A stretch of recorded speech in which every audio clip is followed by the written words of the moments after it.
दोस्तों, अक्सर हम दूसरे की खूबियों को देखकर अपनी खूबियों पर शक करने लगते हैं। हमें लगता है कि दूसरों में हमसे ज्यादा खूबियां हैं और हम इस दुनिया में बस ऐसे वैसे ही हैं। जब हम अपनी तुलना दूसरों से करने लगते हैं या फिर दूसरों की जिंदगी की अच्छी चीजें देखकर खुद की जिंदगी को बेकार समझने लगते हैं, ऐसा करके हम अपनी ही नजरों में अपनी वैल्यू गिरा देते हैं। जब हम ऐसा करते हैं तो हमारा कॉन्फिडेंस कम हो जाता है।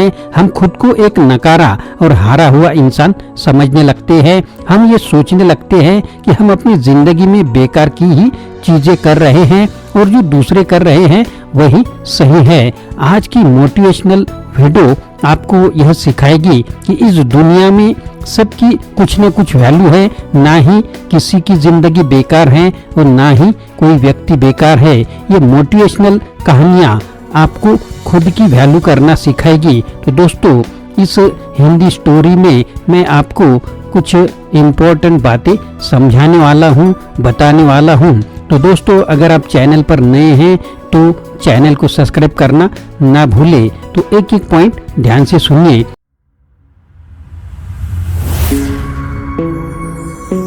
हेलो दोस्तों, मेरा नाम आनंद है और बिजनेस आनंद इस चैनल में आप सभी का स्वागत है। दोस्तों, अपनी वैल्यू को समझो। ये कहानी है एक समुराई की, जो कि अपनी शौर्य, पराक्रम, निष्ठा, अनुशासन और साहस के लिए जाना जाता था। उस समुराई ने बहुत सारे युद्धों में विजय पाई हुई थी। एक दिन उस समुराई की मुलाकात एक सन्यासी से हुई। वो सन्यासी उस समय ध्यान में बैठे थे। जब वो अपने ध्यान से उठे तो समुराई उसके पास गया और बोला, अपनी जवानी में मैंने बहुत सारी लड़ाइयाँ जीती, बहुत लोगों की मदद भी करी। जब भी मुझसे हो सका मैंने वह किया, लेकिन कुछ न कुछ अच्छा ही किया। लेकिन अब जब मेरी उम्र हो चुकी है तो मुझे अपने अंदर बहुत सी कमियां नजर आ रही हैं। मैं खुद को बहुत ही छोटा महसूस करने लगा हूँ। मैं जब दूसरे लोगों को देखता हूँ तो लगता है कि उनके पास, उनके सामने मैं कुछ हूँ ही नहीं और मैंने अब तक जो भी किया उसकी कोई वैल्यू है ही नहीं। दूसरों को देखकर मुझे लगता है कि मेरी खुद की कोई वैल्यू नहीं है। समुराई की बात सुनकर वो सन्यासी बोले, तुम थोड़ा देर इंतजार करो, मुझसे मिलने और भी कई लोग आने वाले हैं।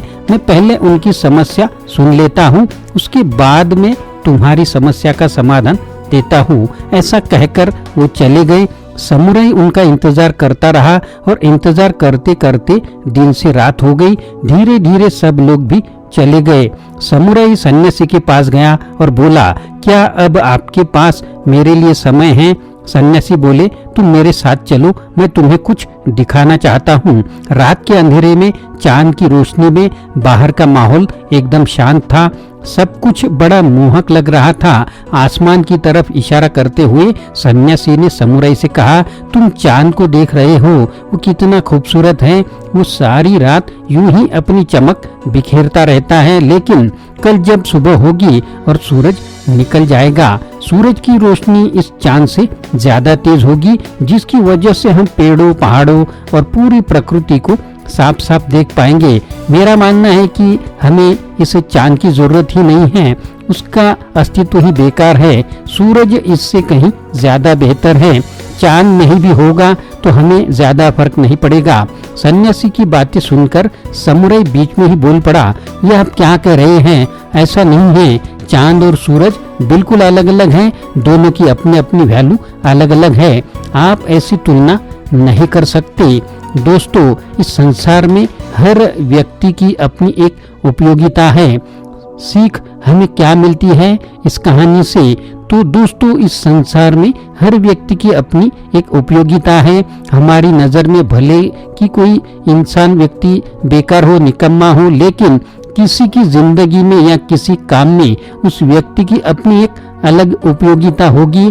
इसी तरह हम सब खास हैं, फिर चाहे हमारे पास दूसरों से कम है या फिर ज्यादा। हम सब की एक वैल्यू होती है इस दुनिया में। जिसकी वैल्यू नहीं होती वो ऊपर चला जाता है। कभी भी खुद को दूसरे से कंपेयर ना करें। आप जैसे भी हैं बेहतर है, और अगर आप खुद को कमी नजर आती है आपको खुद में तो उसे सुधारें, लेकिन दूसरों की खूबियों को देखकर अपनी वैल्यू कम ना करें। दोस्तों यह छोटी सी कहानी आपको जरूर पसंद आई होगी। अगर पसंद आई है तो लाइक करें, शेयर करें और चैनल को सब्सक्राइब करना ना भूलें। आशा करता हूँ दोस्तों यह वीडियो आपको पसंद आया होगा। अगर पसंद आया है तो लाइक करें, शेयर करें, चैनल को सब्सक्राइब करें, अपने दोस्तों को और ग्रुप को भी यह वीडियो फॉरवर्ड करें। फिर से मिलेंगे अगले वीडियो में। आप सभी का वीडियो देखने के लिए बहुत बहुत शुक्रिया।